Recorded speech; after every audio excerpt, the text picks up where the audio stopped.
Guys, today we're going to talk about the steps needed to solve an equation or expression using order of operations. Alright?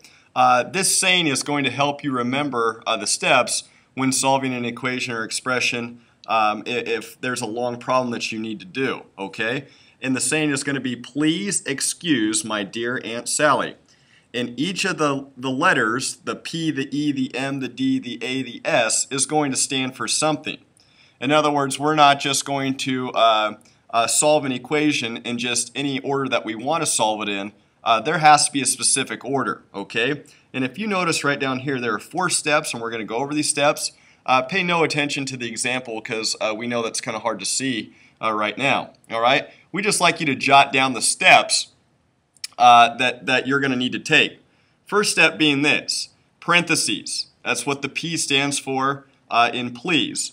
Parentheses. Do everything in parentheses first. That is the very first step. Anytime you see an equation, you got to look for parentheses. And we put symbols down here for you. Here's the parentheses. You might also see brackets, braces. Anything that kind of groups some numbers together there, you must do first inside those. So parentheses is your first step. Your second step is exponents. After you've done everything in parentheses, you need to look for exponents. And exponents is just repeated multiplication. So an example we gave you here is 7 squared, or 7 to the second power. Again, that just means 7 times 7, which is 49. All right? After you've done exponents, look for multiplication and division. But it's going to be really important, guys, in the third and the fourth step, multiplication and division here, you are going to do whichever one comes first from left to right.